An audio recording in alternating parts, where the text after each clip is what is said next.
সেনাপ্রধানের একটি বক্তব্য চারিদিকে লিক হয়েছে। একটি অনুষ্ঠানে জেনারেলদের মধ্যে বক্তব্য দিয়েছেন অধ্যাপক ডক্টর মোহাম্মদ ইউনূসকে রাষ্ট্রপতি এবং বিএনপির ভারপ্রাপ্ত চেয়ারম্যান তারেক রহমানকে প্রধানমন্ত্রী করে জাতীয় সরকার গঠনের প্রস্তাব দেওয়া হয়েছে। বিএনপির ভারপ্রাপ্ত চেয়ারম্যান তারেক রহমান হবেন প্রধানমন্ত্রী আর জামাতে ইসলামের আমির ডাক্তার শফিকুর রহমান উপপ্রধানমন্ত্রী। শুধু তাই নয়, নোবেলজয়ী ডক্টর মোহাম্মদ ইউনূস রাষ্ট্রপতি এবং নয় বলে সাফ জানিয়েছে সেনাবাহিনী। সরকারের সাথে কোনো মতবিরোধ নেই জানিয়ে সেনা সদর বলছে, মব ভায়োলেন্সের বিরুদ্ধে কঠোর অবস্থানে সেনাবাহিনী।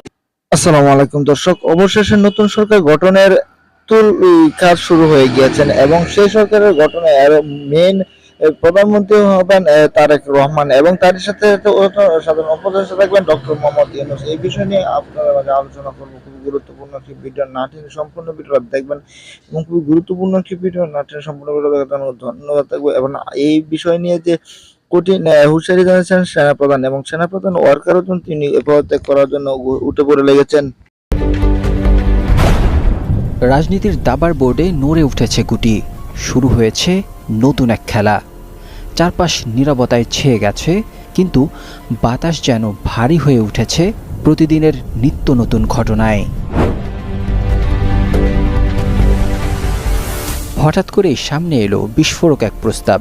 বিএনপির ভারপ্রাপ্ত চেয়ারম্যান তারেক রহমান হবেন প্রধানমন্ত্রী আর জামাতে ইসলামের আমির ডাক্তার শফিকুর রহমান উপপ্রধানমন্ত্রী। শুধু তাই নয়, নোবেলজয়ী ডক্টর মোহাম্মদ ইউনূস রাষ্ট্রপতি এবং বিশিষ্ট চিন্তাবিদ ডক্টর বদিউল আলম মজুমদার হবেন উপরাষ্ট্রপতি। রাজধানীর জাতীয় প্রেস ক্লাবে যখন এই কথাগুলো উচ্চারিত হলো, তখন পুরো হল যেন থমকে গিয়েছিল। কিছুক্ষণ নিস্তব্ধতা, এরপর শুরু হয় তুমুল গুঞ্জন। শেকড় থেকে শিখরে।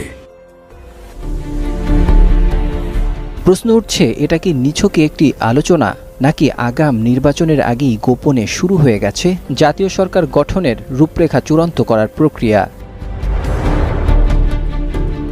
উত্থাপন করা খসড়া অনুযায়ী জাতীয় সরকারের দায়িত্ব ভাগ হবে আনুপাতিক হারে।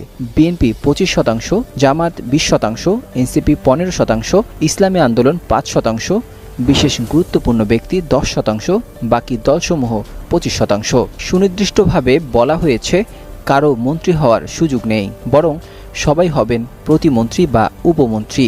একদিক থেকে এটা আবারও ইঙ্গিত দিচ্ছে যে সরকার হবে উপদেষ্টা নির্ভর। রাষ্ট্রপতির কাছে থাকবে চূড়ান্ত সিদ্ধান্তের ক্ষমতা, অর্থাৎ প্রধানমন্ত্রী থাকবেন নীতি নির্ধারকদের ছায়ায়। গত এক বছরে বাংলাদেশের ভূরাজনৈতিক বাস্তবতায় সবচেয়ে বড় বাধা হয়ে দাঁড়িয়েছে ডক্টর মোহাম্মদ ইউনূস। ভারতের কূটনীতি তাকে হুমকি হিসেবে মনে করে, আবার পশ্চিমারা দেখছে এক সম্ভাব্য বিকল্প নেতৃত্ব হিসেবে। তাই তাকে রাষ্ট্রপতি করে কার্যত একটি নিরপেক্ষ অভিভাবকতন্ত্রের সৃষ্টি করা হলে দেশীয় রাজনীতির গতি ও গন্তব্য অনেকটাই বদলে যাবে। ভারতে অবস্থানরত সাবেক প্রধানমন্ত্রী শেখ হাসিনাকে ঘিরে নানা জল্পনা কল্পনা চলছেই। জাতীয় সরকার প্রতিষ্ঠিত হলে আওয়ামী লীগ থাকবে কোথায়? তারেক রহমানের নেতৃত্বে নতুন সরকার মানেই মোদি বিরোধী ঢাকা, আর সেটি ভারতের জন্য এক নতুন দুঃস্বপ্ন। বক্তারা বলেন, বর্তমান সংবিধানে প্রধানমন্ত্রীর অপরিসীম ক্ষমতা বিভক্ত করে রাষ্ট্রপতি, উপরাষ্ট্রপতি ও উপপ্রধানমন্ত্রীর মাঝেও সমতা আনা হবে। জাতীয় সরকার গঠন নিয়ে যেমন আশা, তেমনি উৎকণ্ঠাও বিরাজ করছে। জনগণ জানতে চায়, এই সরকার কদিন চলবে, কারা নীতি নির্ধারক হবেন, নির্বাচনের আগেই কি গোপনে ভাগ হয়ে যাচ্ছে রাষ্ট্র ক্ষমতা? রাষ্ট্র পরিচালনার জাতীয় সনদ কি আদতে হয়ে উঠবে এক শ্রেণীর একচেটিয়া রাজনৈতিক চুক্তিপত্র? বাংলাদেশ এখন এক নতুন রাজনৈতিক সন্ধিক্ষণের দিকে এগিয়ে যাচ্ছে। তবে দেখার বিষয়, বাংলাদেশ কি এখন ষড়যন্ত্র মুক্ত হবে নাকি থেকে যাবে আগের মতোই? সেনাপ্রধানের একটি বক্তব্য চারিদিকে লিক হয়েছে।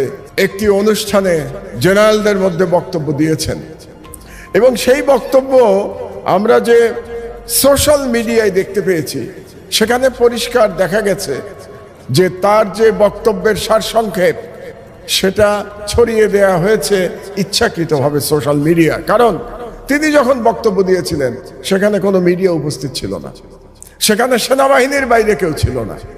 তাহলে এটা উদ্দেশ্য প্রণোদিতভাবে তার বক্তব্য ছড়িয়ে দেয়া হয়েছে এবং এটা ছড়িয়ে যদি দেয়া হয়ে থাকে তাহলে ক্যান্টনমেন্ট থেকেই ছড়িয়ে দেওয়া হয়েছে।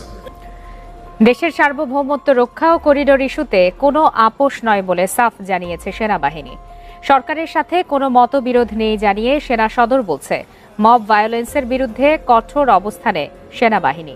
দুপুরে সেনা সদরের ব্রিফিংয়ে এসব কথা জানান লেফটেন্যান্ট কর্নেল মোহাম্মদ শফিকুল ইসলাম। ব্রিফিংয়ে আরও জানানো হয়, জাতীয় নিরাপত্তা বিঘ্নিত হয় এমন কোনো কাজে সেনাবাহিনী সম্পৃক্ত হবে না। সরকারের নির্দেশনা মেনেই কাজ করছে সেনাবাহিনী। কেউ যদি মব তৈরি করে বিশৃঙ্খলা করতে চায় তার বিরুদ্ধে কঠোর ব্যবস্থা নেবে সেনাবাহিনী।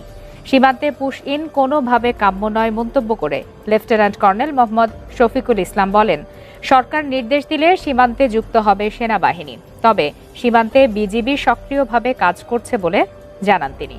চট্টগ্রামের একটি কারখানায় কেএনএফ এর পোশাক উদ্ধারের বিষয়টি উদ্বেগজনক বলেও মন্তব্য করেন লেফটেন্যান্ট কর্নেল মোহাম্মদ শফিকুল ইসলাম।